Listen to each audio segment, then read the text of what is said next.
Hii ndio sababu kwa nini kabla hujaongeza mtaji, jenga msingi kwanza wa biashara yako. Kuongeza mtaji kwenye biashara yako isiyo na muundo ni sawa na kumwaga maji kwenye ndoo yenye matundu au tenga. Tunaposema muundo tunamaanisha nini? Tunaposema muundo ni kwamba biashara unayoifanya lazima iwe na muundo ama format ya utendaji kazi wake.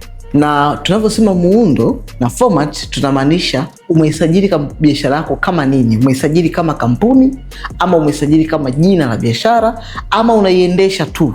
Unaposajili kampuni yako inakufungulia moja, kuwa na uhakika na umiliki halali wa kampuni yako kisheria. Pili, inakufanya utambulike na taasisi za kifedha, kwa maana unaweza kupata akaunti za benki.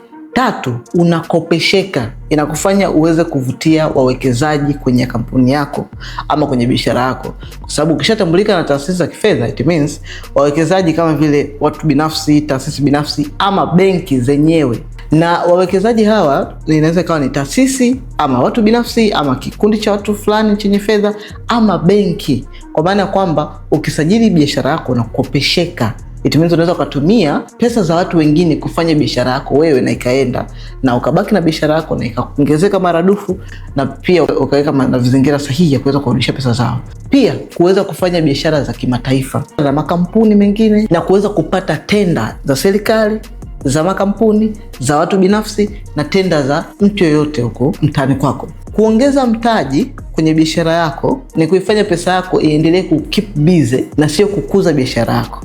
Jambo la kwanza unalohitaji ni usajili wa kampuni ama usajili wa jina la biashara yako. Comment neno usajili hapo chini, nitakusaidia kuweza kuangalia kama una qualify kusajili kampuni ama unaweza kusajili jina la biashara na ukaanza biashara yako kisha ukaja kudevelop baadaye kusajili kampuni. Comment neno usajili hapo chini.